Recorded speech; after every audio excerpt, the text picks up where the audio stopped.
This is where you got to have that reignited passion for self-discovery, to turn your attention away from objects, right? Because she said her main practice was observing, which is powerful practice overall. Now you use this opportunity to go take it a step deeper.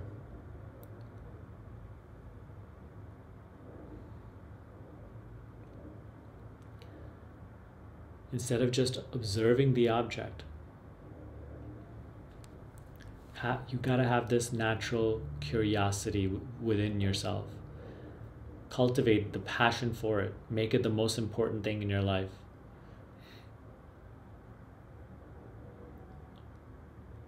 Something is aware. Something here and now. Don't think of later. Don't think of before. Here and now, as you're watching this, as you're listening, something is aware.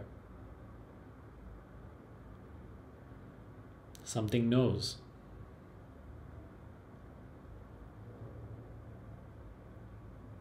Even your thoughts right now, which are literally invisible. You cannot see your thoughts. There's no substance to them. Yet there's an obvious knowing of them. Nobody denies that. So something knows even thoughts, which are invisible. Same with emotions. That knowing of the thoughts, that knowing of the emotions,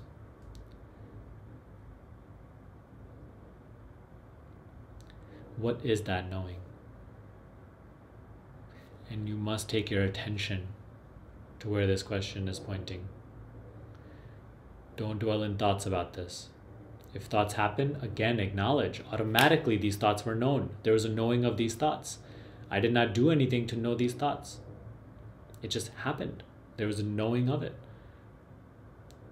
Your problem is you're too interested in the content, in these ideas about your own thoughts and your experience, you know, about what it should be and what it should not be, and interpreting it and this and that. You're too interested in the content of thought. Here you're being asked to have a greater aim. Rather than dwelling in the content of thoughts and just going where thoughts are yanking you around in a million different directions, acknowledge that, you know, even when, okay, so when you ask, right, what is it that knows? And you stay there, you're like, oh, nothing happened, Sunny. And then like, oh, I'm having all these thoughts again. Acknowledge that there's a knowing of the thoughts automatically. There's an awareness of these thoughts, again, which are invisible, yet something automatically knows them. Don't reference to anything in the past. Don't reference to anything that you've learned or heard about. Look directly into your experience here and now.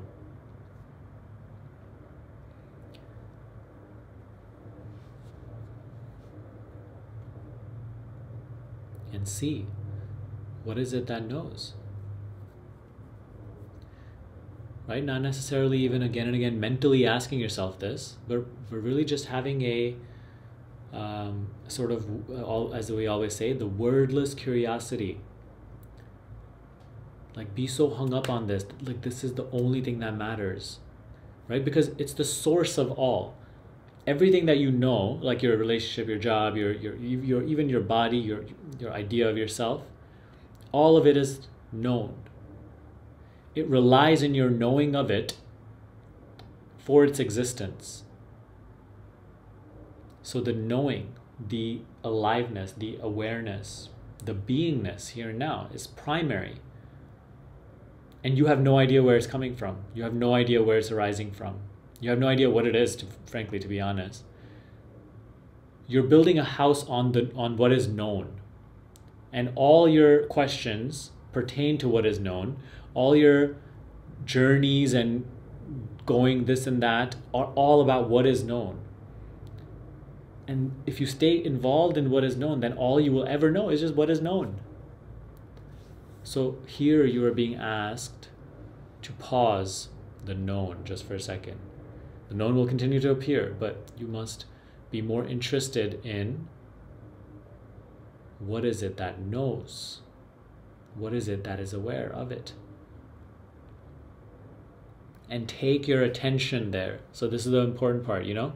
And I know, Devin, you asked, you know, the question that I answered of yours on the last call was that, like, when you say is the seeing of the thought, is it like, oh, I'm saying I am seeing this thought right now? No, it's not the saying, because see that all that is mind, all that is just mental dialogue, like thoughts. Look with your attention. When you ask yourself, when you launch this inquiry, what is it that knows? What is it that is aware? Go to what that question is pointing to with your attention. If thought arises, acknowledge just once more that there's a knowing of it. Automatically, I know the thought, right? What is it that knows? And again, bring your attention to where that question points it.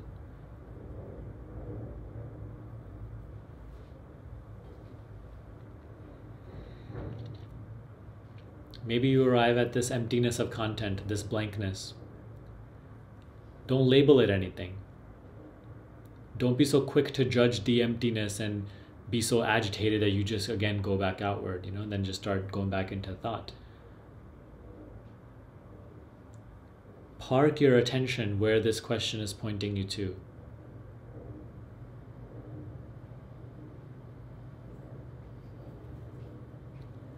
Because you see, your tendency to get lost in objects is caused by your interest in the objects, in the descriptions and interpretations about the objects, right? And what is known.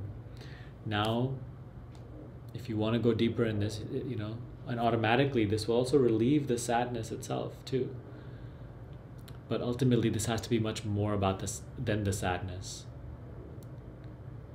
That the sadness that's perpetual in your experience may be the cause of this motivation to go this way, but ultimately to really progress in that way, it must be much more about than the sadness.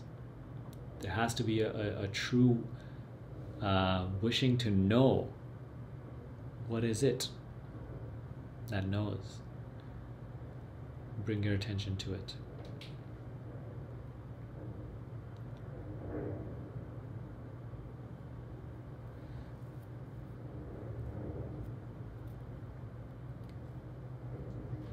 And this is the essence of the teaching itself. You know, we cannot discuss it any simpler than this in regards to inquiry. The most potent teaching, yet the most simple as well. Thanks for watching this video. Just 2 things before you go. If you want to learn how to implement the teaching that we cover on this channel in a step-by-step format and really develop your understanding of it in a faster way, make sure to watch my free 1-hour class that I'm offering right now. And second, if you want to work with me personally to help you dissolve mind identification and return to peace through self-inquiry, check out my program down below. It's called the Higher Consciousness Shift. Enrollments are now open, so just check out the details and book your free call, and we'll see if it's right for you. That's all I have for you today. Make sure to subscribe to the channel, and I'll see you in the next video.